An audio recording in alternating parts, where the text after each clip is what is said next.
Polícia da Nicarágua proíbe procissão católica em repressão à igreja no país. Saiu no site da CNN Brasil no último dia 12 de agosto de 2022. Como assim? A América Central, uma das regiões mais católicas do planeta, tendo uma procissão católica proibida? Vamos entender isso melhor?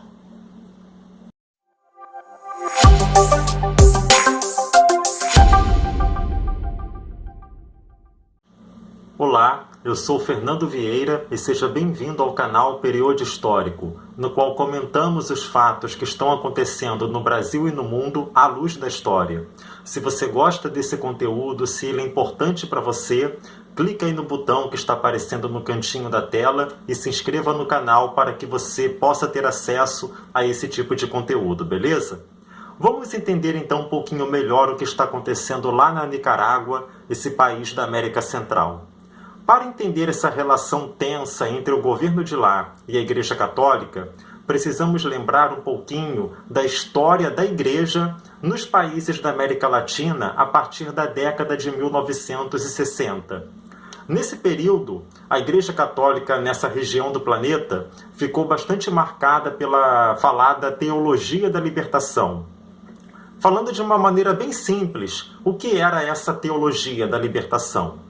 Era uma prática de ação evangelizadora católica que entendia que não bastava, para converter os fiéis, anunciar a mensagem do Evangelho, falar de salvação da alma, falar da vida eterna ou da condenação eterna. Segundo essa visão, teologia da libertação, a evangelização passava necessariamente pelo combate aos males terrenos, ou seja, o combate à pobreza, às injustiças, à violência de um modo geral. E isso no contexto da Guerra Fria, quando a América Central era uma espécie de quintal, de laboratório ideológico da política externa dos Estados Unidos da América para barrar o avanço soviético, especialmente depois da vitória da Revolução Cubana, no final da década de 1950, a teologia da libertação acabou se tornando sinônimo de um perigo para os interesses externos vindos dos Estados Unidos e também para vários grupos políticos tradicionais e muito poderosos nos países da América Central, na Nicarágua, mas não só lá, na Guatemala, em Honduras, no Panamá e em El Salvador.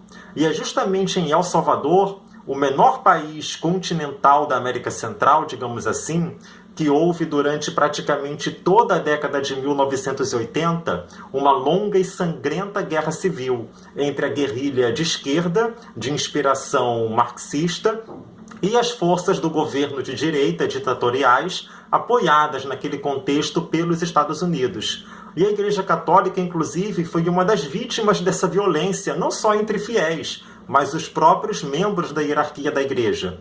O arcebispo de San Salvador, capital do país, Oscar Romero, foi assassinado enquanto celebrava uma missa em 1983, e em 1989, 6 religiosos jesuítas e mais 2 mulheres que serviam à casa onde eles moravam, e esses sacerdotes trabalhavam na UCA, a Universidade Centro-Americana, foram barbaramente assassinados.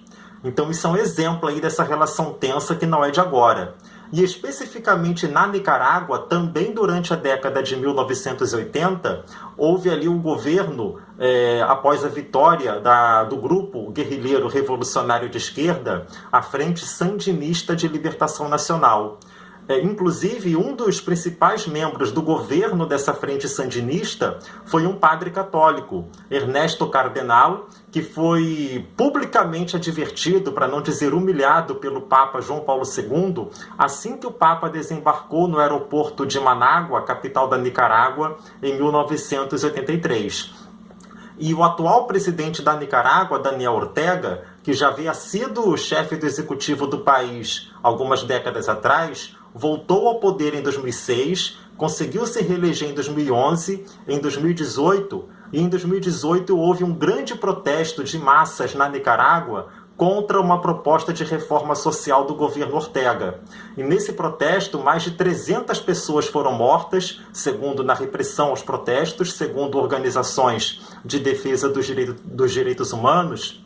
E desde então a Igreja Católica tem sido a principal voz de denúncia dessa violência praticada pelo governo de Ortega naquele momento.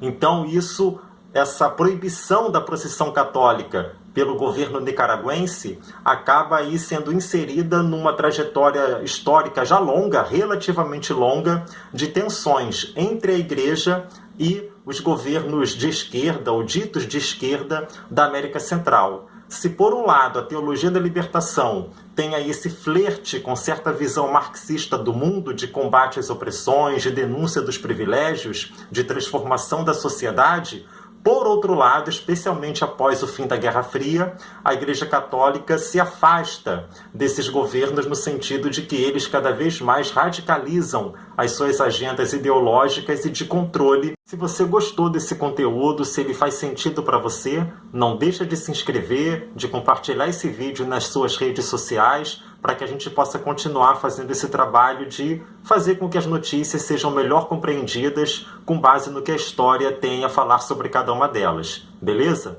Um abraço e até a próxima!